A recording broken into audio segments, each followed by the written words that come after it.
Florida after dark has a way of transforming itself. By day, the small coastal town of Clearwater looked like a postcard. Palm trees swaying, waves glittering under the sun, retirees strolling along pastel houses with fishing poles in hand. But when night fell, another Florida emerged. The neon signs lit up over old motels, cheap liquor poured endlessly in roadside bars, and men like Ethan Walker came out hunting for something, anything, that would fill the emptiness gnawing at them. Ethan was 34 years old, a man whose life had never turned out quite the way he promised himself it would. He had worked construction jobs off and on, spent time on fishing boats, and told everyone he had big plans, though no one ever saw them materialize. His friends knew him as the guy who could drink the hardest, laugh the loudest, and leave the bar with a woman on his arm, even if that woman was a stranger he'd just met 15 minutes earlier. That night, Ethan sat at a wobbly bar stool in the Sand Trap, a dimly lit dive bar 2 blocks from the beach. The jukebox was playing an old Skynyrd song, and cigarette smoke clung to the air like cobwebs. Ethan nursed a cheap beer, eyes scanning the room the way a predator watches a field. He was restless and reckless. "Man, you're looking for trouble again," his buddy Troy chuckled, sliding him another shot of whiskey. Ethan smirked, downing it in one gulp. "Nah, I'm looking for fun. There's a difference." Troy shook his head. "You call it fun, but you always end up in some kind of mess." "Hey." Ethan leaned back with a grin. "Life's short. You want safe, you stay home. I want unforgettable." That's when he saw her. At the far corner of the bar sat a woman who didn't quite blend in. She was big, at least 400 pounds, and carried herself with a silence that felt out of place among the noisy laughter and drunken voices. Her name, though Ethan didn't know it yet, was Tamara Jones. She wore a floral blouse stretched tightly across her frame and had dark curly hair pinned back. Her eyes, however, were what caught him. They weren't shy or timid, as he expected. They were steady, watchful, as if she knew every secret in the room and had chosen to keep them to herself. Ethan elbowed Troy, nodding toward her. "See that? That's different. That's intriguing." Troy frowned. "Ethan, don't. Just don't. She's not your type, man." Ethan grinned mischievously. "You think I got a type? My only type is breathing." He stood up, smoothed his shirt, and swaggered across the room with the confidence of a man who'd done this dance too many times. Tamara looked up when his shadow fell over her table. For a moment, neither spoke. The jukebox clicked to another song, and the faint hum of conversations filled the pause. "Mind if I sit?" Ethan asked, flashing the smile he thought could melt anyone. Tamara's lips curved ever so slightly, but it wasn't exactly a smile. "Most men don't ask," she said softly. "Well, most men aren't me," Ethan replied, dropping into the chair without waiting for permission. There was an awkward stillness at first. Ethan tried his usual lines, jokes about the bar, comments about the music, but Tamara didn't bite. She simply sipped her drink and studied him. And the more she studied him, the more Ethan felt like he was the one being hunted. Finally, Tamara leaned in just enough for her words to cut through the haze of alcohol. "What is it you're looking for, Ethan?" He blinked. "You know my name?" "I pay attention," she said, tilting her head. "So tell me, what is it you really want tonight? Another notch on the bedpost? Another story to brag about to your friends?" Her words should have stung, but instead they lit a fire in him. He chuckled, trying to shake off the chill that ran down his spine. "Maybe I just want a night I won't forget." Tamara's gaze didn't waver. "Be careful what you wish for." The warning hung in the air like smoke. Ethan didn't notice, or maybe he didn't care.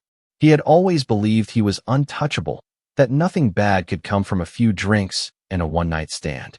To him, Tamara was just another adventure, something to prove that he lived life on his own terms. He raised his glass in a mock toast. "To unforgettable nights," he said. Tamara clinked her glass against his, her expression unreadable. "To consequences," she whispered. Neither Troy nor the other men at the bar saw Ethan again that night. He left with Tamara, swagger in his step, pride in his chest, convinced he was walking into another conquest. What he didn't know, what he couldn't possibly have imagined, was that this night would not just change him, it would destroy him. The Florida night was thick with humidity when Ethan and Tamara stepped out of the bar. The neon lights buzzed faintly overhead, casting strange colors across the cracked sidewalks. Ethan's arm swung loosely around Tamara's shoulder as if he had already claimed her. Tamara didn't resist, but there was a strange calm in the way she moved, as if she knew exactly where this was headed, like a woman walking toward a destiny already written. They crossed the parking lot to Ethan's beat-up Ford pickup. The truck smelled of beer and old cigarettes, but Ethan didn't care. He was riding the high of another conquest, another story he'd tell to Troy and the boys later. He turned the ignition, and the engine coughed to life. "Where we headed?" Ethan asked, his voice carrying that careless charm he always leaned on.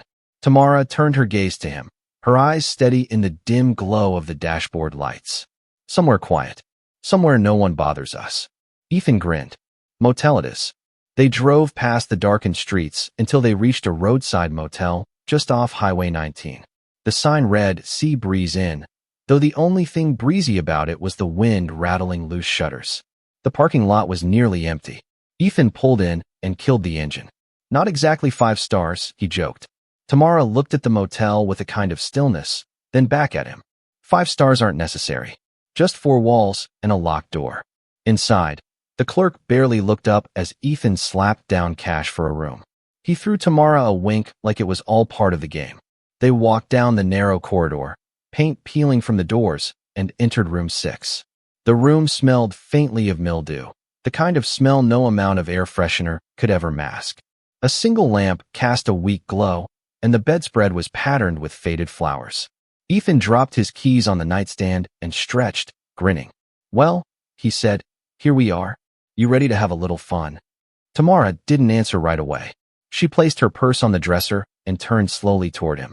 "You always treat people like they're entertainment?" The question caught him off guard. He laughed, trying to brush off the edge in her voice. "Come on, lighten up. It's just a night, that's all. No strings, no regrets." Her expression didn't change. "No regrets." Ethan stepped closer, his grin never fading. "None." She studied him for a long moment, and then, almost imperceptibly, she nodded. "Then remember those words." The night unfolded with a kind of desperate energy. Ethan was drunk, reckless, and proud of it. Tamara, however, was deliberate. Every movement of hers seemed intentional, as though she were following a script no one else could read. There were moments when Ethan swore she was watching him more than she was touching him, like a scientist observing an experiment. It unnerved him for a second, but he shook it off. He had never been one to overthink. At one point, lying back on the creaking bed, Ethan laughed, breathless. "You're full of surprises, you know that?" Tamara's lips curved in something that looked almost like a smile, though it never reached her eyes. "Surprises can be dangerous." "Not tonight," he said, pulling her closer. "Tonight's just fun." Her voice dropped to a whisper, so quiet he barely heard it. "For you." Hours slipped by in a haze of heat and sweat. Outside, traffic roared faintly on the highway. Inside, the walls of room 6 closed in like witnesses to something that shouldn't have been. When it was over, Ethan sprawled across the bed, satisfied and smug. He lit a cigarette, exhaling into the dim air. "Told you," he said with a chuckle. "Unforgettable." Tamara sat at the edge of the bed, back straight, staring into the dark corner of the room. Her hands rested in her lap, still, almost reverent. "You think you're in control," she said softly. Ethan laughed, taking another drag. "What's that supposed to mean?" Her eyes flicked toward him, steady, cold. "You treat people like games. But games end. And sometimes, they don't end the way you think." The words lingered, unsettling in the stale air. Ethan blew out smoke, rolling his eyes. "You're reading too much into it. It's just a night. Tomorrow, I'll go my way, you'll go yours. That's how it works." Tamara stood, walking toward the small window with its broken blinds. She looked out at the empty lot bathed in orange streetlight.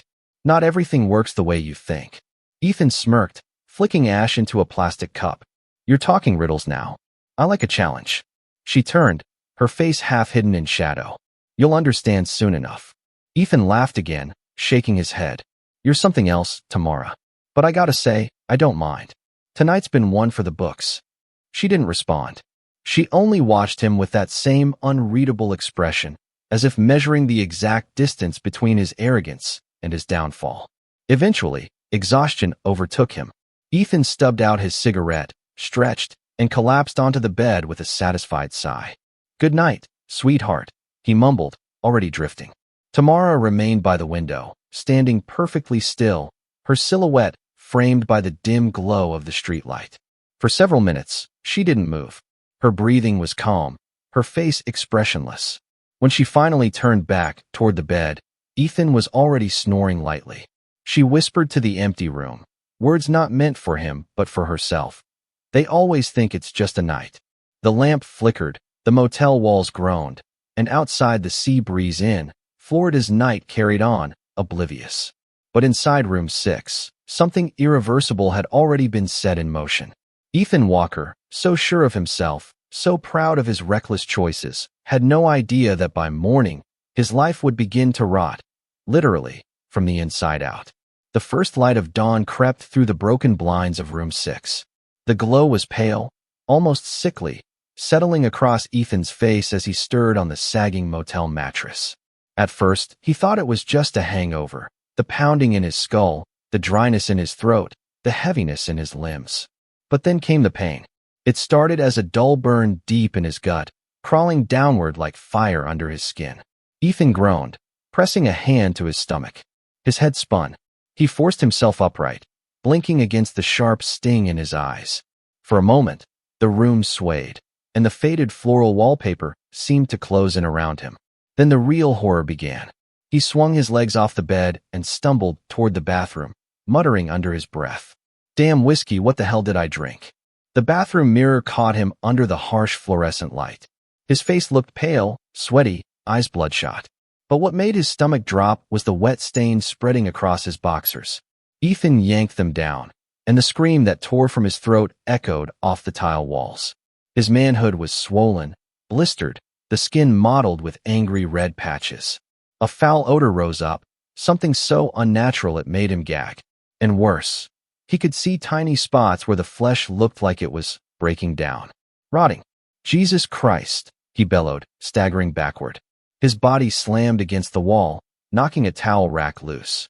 Panic surged through him, adrenaline flooding his veins. He grabbed a washcloth, pressing it against himself, but the touch only made the pain sharper, unbearable. From the bedroom, Tamara's voice drifted in, calm, measured, almost soothing. "It's beginning." Ethan's heart slammed against his ribs. "What the hell did you do to me?" he shouted, his voice cracking. Tamara appeared in the doorway, still wearing the same floral blouse from the night before. Her expression was unreadable, her dark eyes steady. She tilted her head slightly, studying him like a subject in a cruel experiment. "You wanted unforgettable," she said quietly. "Now you'll never forget. Stop talking in riddles." Ethan cried, his voice breaking into hysteria. "Look at me.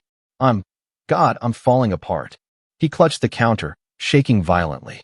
The stench filled the room, thick and suffocating. His legs nearly gave out beneath him. He turned wild eyes on her. "Take me to a hospital. Call someone." Tamara's lips curved. Not quite a smile, not quite a frown. "Hospitals won't save you from what's already inside." Ethan lunged toward her, desperate, grabbing her wrist with trembling hands. Please, tell me what this is. What did you give me?" She met his gaze without flinching. A reminder that every action has a price, that the way you treat people leaves marks you can't wash away. Her words made no sense to him through the haze of agony. He shoved her aside and stumbled back into the bedroom, clawing for his phone. His fingers slipped against the screen, but he managed to dial 911, gasping into the receiver. This is Ethan Walker. I'm at the Sea Breeze Inn, room 6. Something's wrong with me. I'm dying." His voice cracked into sobs as he dropped the phone, curling onto the bed in agony.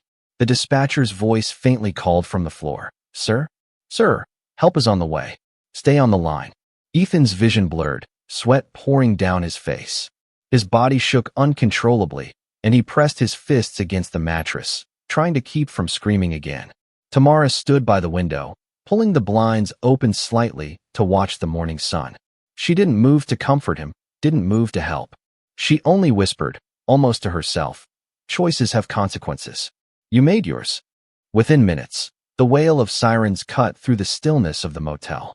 Red and blue lights flashed across the curtains, growing brighter. Ethan forced himself to sit up, every muscle screaming in pain. Relief flooded him at the sound. "They're here. Thank God. They're here." Paramedics rushed in, faces twisting with shock at the smell and the sight of Ethan's condition. "We need him on a stretcher. Now," one barked. As they moved to lift him, Ethan caught sight of Tamara one last time. She stood silent, her expression calm, her eyes locked on him.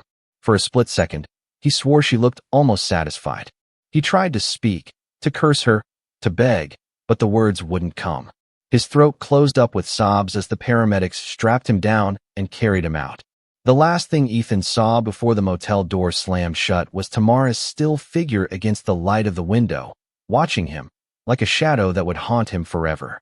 The ambulance tore through Clearwater's quiet morning streets, sirens howling like banshees against the sleepy suburban silence. Ethan writhed on the stretcher, strapped down, sweat soaking his shirt. The paramedics exchanged worried glances over his body, whispering medical jargon that even they seemed uncertain about.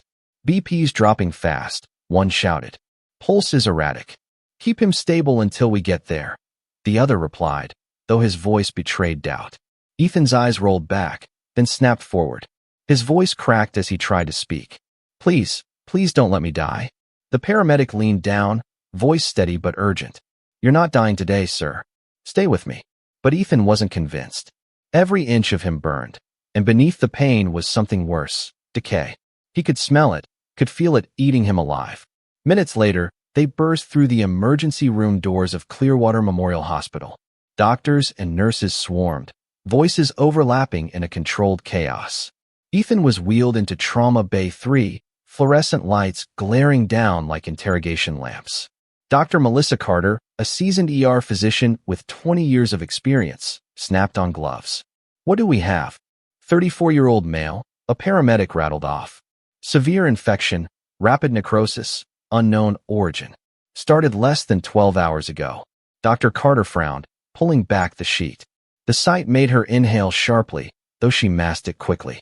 The flesh was blackened in patches, blistered, oozing. It didn't look like any infection she had seen before. "God almighty," whispered a young nurse. "Focus," Dr. Carter barked. "Get 4 antibiotics started, broad spectrum. Draw blood. Cultures. Call infectious disease, now." Ethan clutched at her wrist with trembling fingers. "Doc, am I gonna lose it? Am I gonna lose down there?" Dr. Carter's face softened for a fraction of a second. "We're going to do everything we can. But right now, you need to stay calm." "Calm." Ethan's voice broke, rising into a scream. "I'm rotting alive. Do something." 2 orderlies moved to restrain him gently as his body thrashed. His cries echoed down the hallway, unnerving even the most hardened staff. Outside the trauma bay, whispers spread quickly. Clearwater Memorial had seen its share of overdoses, shootings, boating accidents. But this was something different. Something terrifying. Within an hour, Detective Marcus Hale walked through the sliding glass doors of the ER. Hale was 52, tall, with a weathered face and a neatly trimmed gray beard. His suit was wrinkled, his tie loosened, but his eyes were sharp, carrying the weight of decades in homicide and vice. He had seen everything, or thought he had. A nurse recognized him immediately. "Detective Hale, they said you'd be coming." He nodded, flashing his badge. "Guy in Trauma 3, name's Ethan Walker? What's the situation?" She lowered her voice, glancing around. "Bad. Really bad. The doctors don't know what they're looking at. Some kind of infection? But it's spreading faster than anything I've ever seen." Hale's jaw tightened. He'd been briefed. A motel, a mysterious woman, a frantic 911 call. On the surface, it sounded like another drunken hookup gone wrong. But something in the details bothered him. Too strange. Too deliberate. He pushed through the double doors and into the trauma bay. The smell hit him first. Acrid, rotten, a smell that clung to his clothes and skin. Ethan lay strapped to the bed, pale, trembling, eyes wide with fear. "Ethan Walker," Hale said, stepping closer. "I'm Detective Marcus Hale. I need to ask you a few questions." Ethan's head jerked toward him, desperation burning in his gaze. "Help me, please. Find her, Tamara. She did this to me." Hale pulled out a small notebook. "Tamara who?" I don't know her last name. Big woman, for 100 pounds maybe. Met her at the sand trap last night." His voice cracked into sobs. We went to the Sea Breeze Inn, and then this. Hale scribbled, his expression unreadable. She say anything unusual? Ethan swallowed hard, tears streaking his face. She said, choices have consequences. She said I'd understand soon. God, I didn't think she meant this. Hale closed the notebook slowly. All right. You hang in there, Ethan. We'll find her. Dr. Carter pulled Hale aside, stripping off her gloves. Her face was grim. Detective, whatever's happening, it's not natural. Necrosis like this usually takes days, not hours. His tissue is dying faster than we can stabilize. We've started antibiotics, but I don't think it's enough. Are you saying someone did this to him intentionally? Hale asked. She hesitated. I'm saying it looks like something engineered, or at least deliberately transmitted. That word stuck with Hale, transmitted. He thanked her and stepped into the hall, phone already pressed to his ear. Dispatch, run a search on a Tamara Jones, possible local, large build. Last seen leaving the Sand Trap Bar around midnight with Ethan Walker. Cross-check motel registries for the Sea Breeze Inn. Hanging up, Hale leaned against the wall for a moment, rubbing his temples. Cases usually had patterns, domestic violence, drug deals, grudges that turned bloody. But this? A man literally rotting after a one-night stand? It felt like the opening scene of a nightmare. Back in Trauma 3, Ethan's screams echoed again. Hale looked through the glass window at the man writhing in pain, clinging to life. And in that moment, Hale made himself a promise. He was going to find Tamara, no matter what it took. But deep down, a question gnawed at him. Was Tamara a predator? A victim? Or something far more dangerous than he could yet imagine? Detective Marcus Hale believed in patterns. In his 30 years of police work, he'd learned that behind every crime was a trail, breadcrumbs of motive, opportunity, and pain. Find the trail, and you'd find the truth. Tamara Jones was no exception. Her name surfaced quickly in motel logs. She'd signed in under her real name, not even bothering to disguise it. To Hale, that was unusual. Criminals who were calculating usually covered their tracks. But Tamara had left hers wide open, almost as if she wanted to be found. Back at the precinct, Hale sat at his cluttered desk, flipping through Tamara's thin record. No arrests, no outstanding warrants, just a scattering of hospital records and welfare reports. A life lived in the margins, unnoticed, overlooked. He leaned back in his chair, rubbing his temple. Who are you, Tamara? He muttered. That afternoon, Hale and his partner, Detective Carla Ruiz, drove across town to a sagging duplex listed as Tamara's last known address. The yard was overgrown with weeds, and the blinds were drawn tight.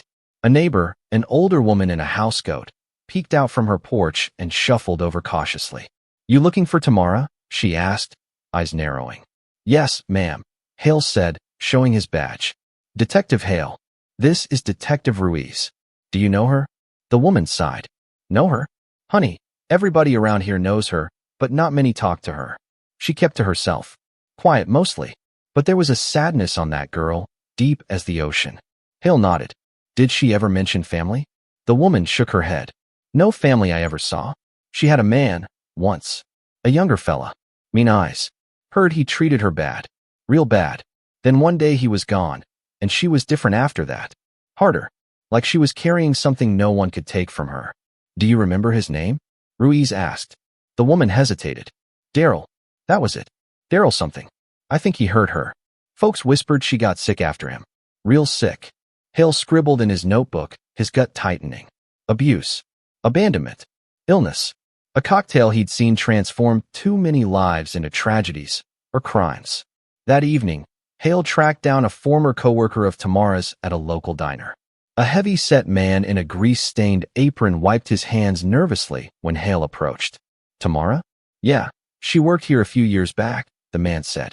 Quiet, kept her head down. Customers weren't always kind.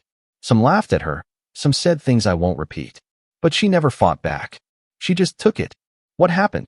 Hale pressed. The man's face darkened. Her boyfriend happened. He used her up, cheated on her, and left her with something no doctor could fix. After that, she quit. Stopped showing up. Heard she was different, like she didn't care anymore who she hurt. Hale exchanged a look with Ruiz. The pieces were clicking into place. Tamara hadn't been born a predator. She'd been made into one. Back at the precinct, Hale pulled up hospital files. Buried in the paperwork was a note. Infectious disease treatment, noncompliance. He read the words twice, his chest tightening. Whatever Daryl had given her, Tamara hadn't just been a patient. She'd been a carrier. And if the reports were right, she hadn't followed through with treatment. He closed the file slowly. Tamara hadn't simply been looking for companionship. She'd been carrying a weapon inside her body. And now she was using it. Meanwhile, at the hospital, Ethan's condition worsened. He drifted in and out of consciousness, muttering incoherently. Nurses whispered in corners. Word had spread. The man from the motel wasn't suffering from any ordinary infection. Something about it was darker, faster, more brutal. Dr. Carter studied his charts, frustration mounting. Every antibiotic we've tried, it's like the infection laughs at it. We're fighting shadows. Detective Hale arrived that evening to check in. Ethan, pale and sweating, clutched at his wrist. Find her, Hale. You don't understand. She looked at me like she already knew what would happen. Hale leaned closer. I'm starting to understand. She's not just angry, Ethan. She's broken. And broken people don't play by the rules. As Hale walked the sterile halls of Clearwater Memorial, the weight of Tamara's story pressed on him. He had seen criminals born from greed, jealousy, desperation. But Tamara's motive was different. She was vengeance embodied. Not with a gun, not with a knife, but with her body, her silence, her choices. Later that night, Hale sat alone in his car outside the hospital. The Florida air was heavy, cicadas buzzing in the distance. He thought of the neighbor's words. She had a sadness deep as the ocean. He whispered to himself, and now she's drowning others in it. Tamara's past wasn't an excuse, it was an explanation. And for Detective Hale, that made her more dangerous than any hardened criminal. Because people like Tamara didn't run. They didn't hide. They wanted to be seen. And somewhere out there, in the quiet corners of Clearwater, Tamara Jones was waiting for her next move. The steady beep of machines filled Trauma Bay 3, but every hour the sound grew more erratic, like even the monitors were struggling to keep pace with Ethan Walker's body breaking down. By now, the infection had spread beyond his groin. His thighs were discolored, blotched with purple and black, the skin tearing in places as if something inside was pushing outward. Nurses whispered about necrotizing fasciitis, about superbugs no antibiotic could tame. But privately, most admitted they had never seen anything like this. Ethan was slipping, and everyone knew it. Dr. Carter leaned over him, adjusting his four. We're doing everything we can, Ethan. You need to fight with us. Ethan's eyes rolled, bloodshot and fevered. Fight? I can't fight this. Document. It's eating me alive. A nurse glanced at Carter, lips pressed thin. They both knew the truth. They weren't buying him time. They were just slowing the inevitable. That evening, Ethan's parents arrived. His mother, a frail woman with silver hair and trembling hands, rushed to his bedside. Oh, my baby, she sobbed, clutching his arm. What happened to you? Ethan tried to smile, but the gesture twisted into a grimace. Bad choices, Mom. One stupid night. His father stood stiffly at the foot of the bed, jaw clenched, his weathered face carved with anger. Son, you've done a lot of dumb things in your life, but this, he shook his head, choking back rage. No man deserves this. Nobody. The room fell into silence, broken only by Ethan's ragged breathing.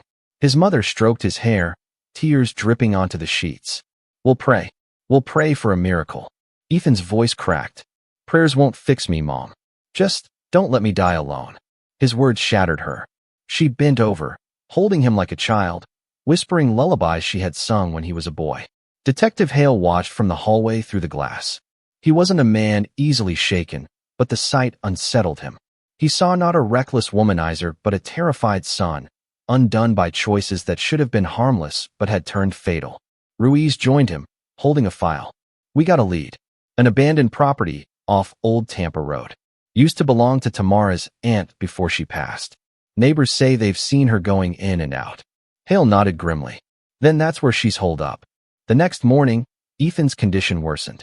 He drifted in and out of hallucinations, muttering nonsense between fits of lucidity. He clawed at his sheets, begging nurses to cut off the infection, screaming that he could feel something crawling under his skin.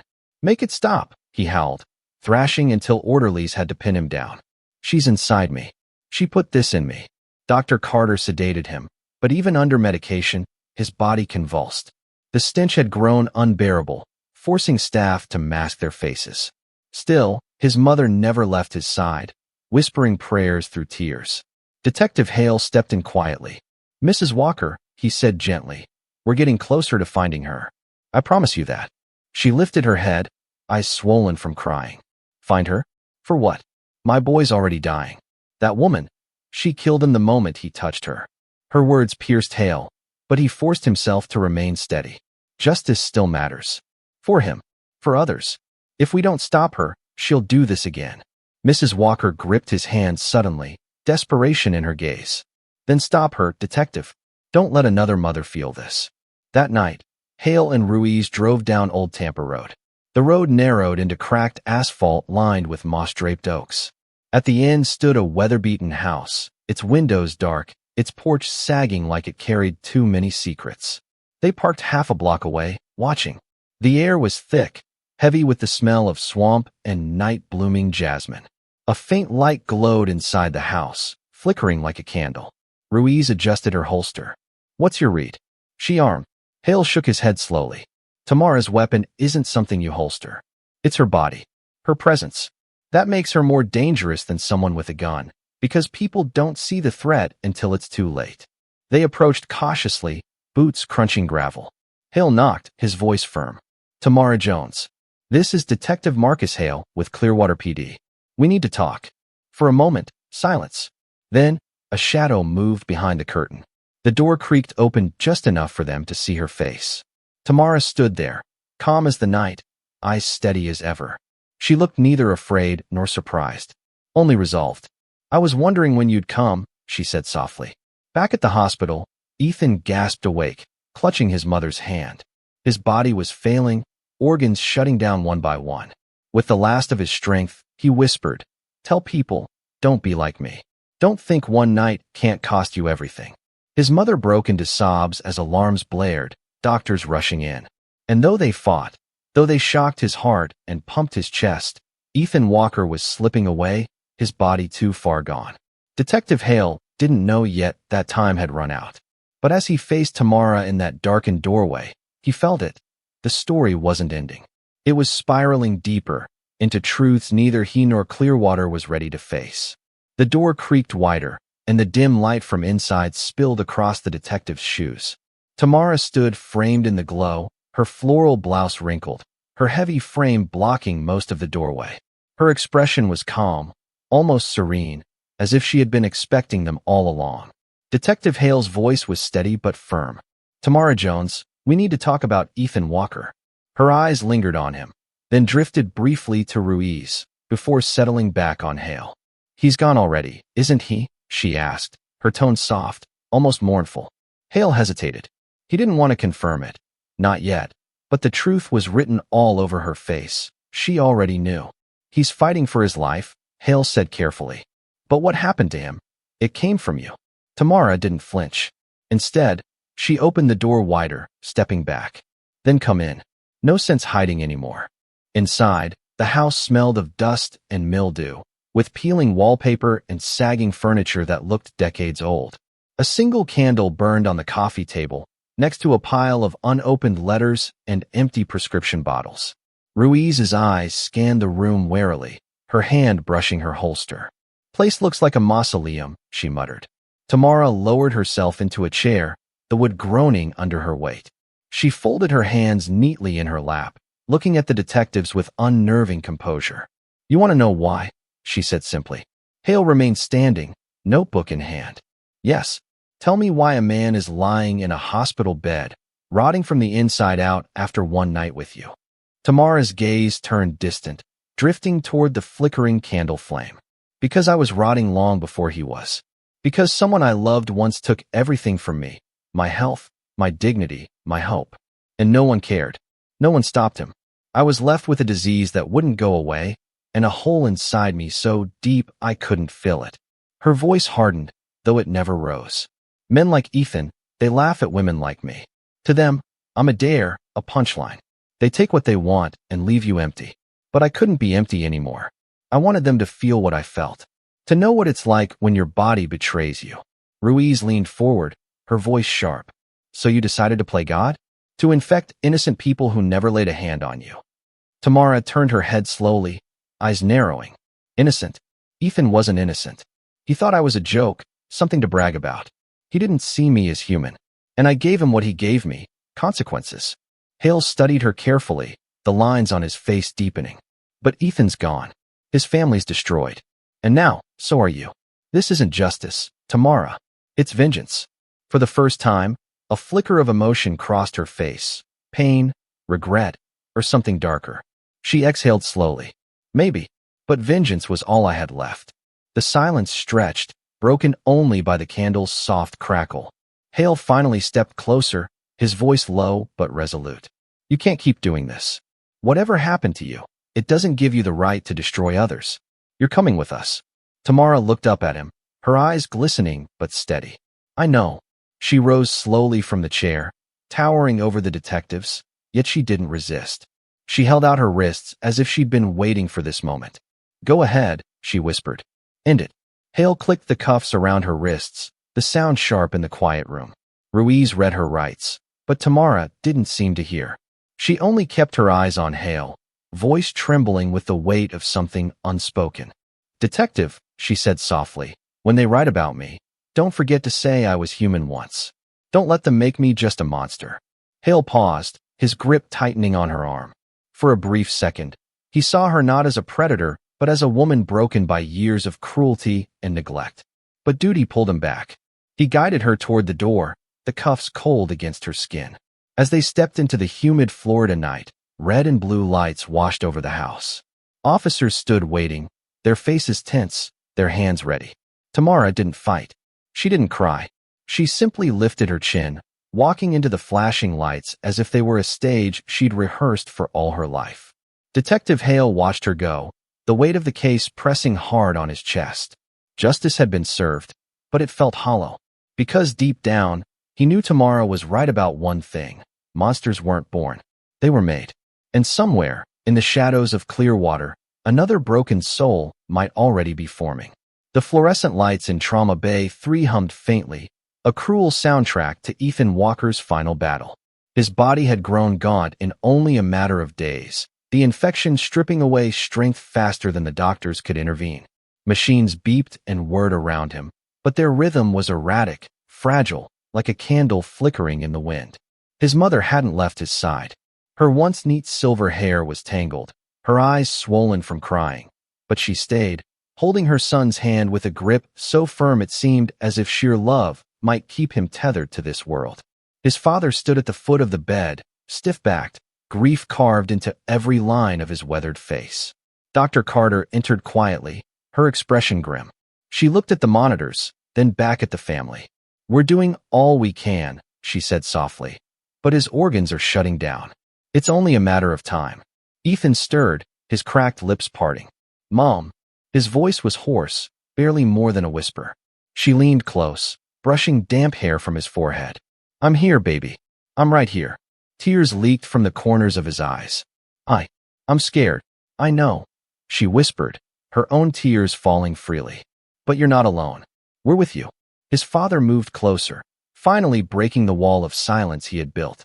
Son, he said, voice trembling, you messed up. Lord knows you did. But no man should go out like this. No man. Ethan coughed weakly, the sound wet and rattling. I was stupid. Thought I was invincible.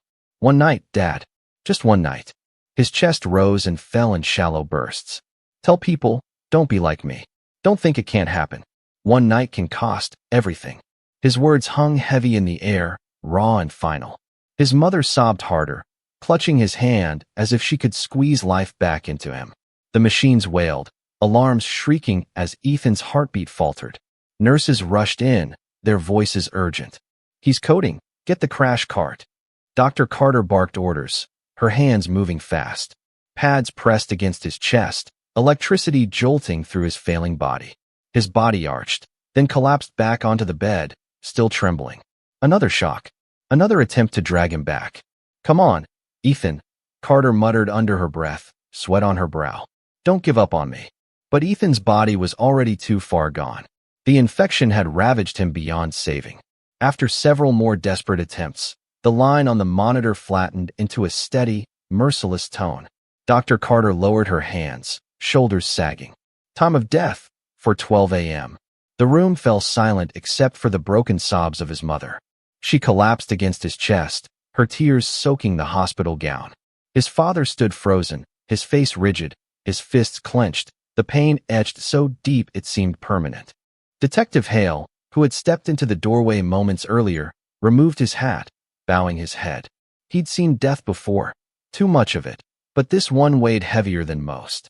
Ethan hadn't been a saint. He'd been reckless, arrogant, careless with people's hearts. But he hadn't deserved to be destroyed piece by piece, left to rot from the inside. Hale approached quietly, laying a hand on Mr. Walker's shoulder. "I'm sorry," he said simply. There were no words big enough for a moment like this. Mr. Walker didn't reply. He just nodded stiffly, eyes locked on the still form of his son. Later that morning, the family gathered in the hospital chapel, a small, dimly lit room with stained glass windows casting fractured colors across the pews. Mrs. Walker prayed aloud, her voice trembling. "Lord, take my boy home. Forgive him for his sins. He was lost, but he was mine." Hale sat in the back, listening. The words echoed inside him, tangled with the memory of Tamara's calm voice. Monsters aren't born. They're made. He wondered if Ethan's death would be written off as another tragedy of bad choices, or if it would serve as a warning, a scar etched into the town's collective memory. When Hale stepped outside, dawn was breaking over Clearwater. The sky was streaked pink and gold, but for him, the colors felt muted. Another life lost. Another family shattered. And somewhere in a holding cell, Tamara Jones was waiting. Waiting for trial. Waiting for judgment. Waiting for the world to decide whether she was a victim, a villain, or something in between. For Ethan, though, there would be no waiting. His story was over. All that remained were his last words, echoing in the hearts of those left behind. One night can cost everything. The courthouse in Clearwater was packed on the morning of Tamara Jones's arraignment. Reporters lined the steps, cameras flashing as officers led her inside in handcuffs. She moved slowly but with remarkable calm, chin raised as if the flashing bulbs were nothing more than raindrops. Inside, the gallery buzzed. Families, neighbors, and curious onlookers filled the benches. Some came seeking justice. Others came simply because they couldn't believe the story was real. A woman who turned her body into a weapon, leaving a man rotting from the inside out. Detective Marcus Hale sat in the back, arms folded, watching. He'd been through hundreds of hearings, but this one carried a peculiar weight. When the judge entered, the room fell silent. "The state of Florida versus Tamara Jones," the clerk read. Tamara rose slowly. Her floral blouse had been replaced by an orange jumpsuit, but her expression remained unchanged, neither defiant nor broken, simply steady. The prosecutor painted her as a predator, a woman who knowingly carried a deadly infection and used it as vengeance. "This was not negligence," he declared, his voice echoing through the chamber. "This was intentional. She knew the risk, and she wanted the outcome." Ethan Walker paid with his life. The defense told a different story. They spoke of abuse, betrayal, abandonment. They described Tamara as a woman cast aside by society, mocked for her size, left sick and forgotten by the system. "She is not a monster," her attorney argued. "She is a victim who snapped, who chose a path that was wrong but born from years of cruelty." Whispers rippled through the gallery. Some nodded in sympathy. Others shook their heads in disgust. Then, for the first time, Tamara herself spoke. She stood slowly, her shackled hands trembling slightly. Her voice was low but carried through the room. "I didn't plan it like a crime. I didn't lure him for fun. I wanted someone to see me, to know me. But when men like Ethan looked at me, all they saw was a joke. I was never a woman in their eyes, just a story to brag about the next day." She paused, her eyes sweeping the room. "I didn't mean for him to die that way, but I did mean for him to feel what it's like when your body becomes your prison." Her words hung heavy. Even the judge shifted uncomfortably before clearing his throat and calling for order. After several tense weeks, the verdict came. Guilty, not of premeditated murder, but of manslaughter and reckless endangerment. The jury had been torn between outrage and pity, and their decision reflected it. Punishment, but not the harshest possible. Tamara was sentenced to 20 years in state prison. Some gasped at the length, Others whispered it wasn't enough. Through it all, Tamara remained still, her eyes fixed on some invisible horizon only she could see. Outside the courthouse, Ethan's parents addressed reporters. His mother clutched a photo of her son, tears streaming. "My boy wasn't perfect, but he didn't deserve this. No one does. I hope his story warns others. Choices matter. Who you trust, who you let close, it can change everything." His father spoke more bluntly. "That woman destroyed my son, and the system failed to stop her sooner. That's all I'll say." Detective Hale lingered at the edge of the crowd, watching the storm of microphones and flashing cameras. He felt no triumph, no satisfaction. Justice, perhaps, but justice never brought back the dead. That night, Hale sat alone in his office, the case file open before him. Ethan's photograph stared back, a man grinning at a backyard barbecue, beer in hand, full of life. Next to it lay Tamara's booking photo, her face solemn, eyes dark and unblinking. Two people bound together by one night. One buried, the other caged. Both broken long before their paths ever crossed. Hale closed the file, leaning back with a sigh. "Monsters aren't born," he whispered to the empty room. "They're made." Outside, the Florida night stretched on, humid and endless, hiding 1,000 more secrets in its shadows. And Hale knew, with weary certainty, that another case would come. Another tragedy. Another reminder of how fragile and how dangerous human choices could be.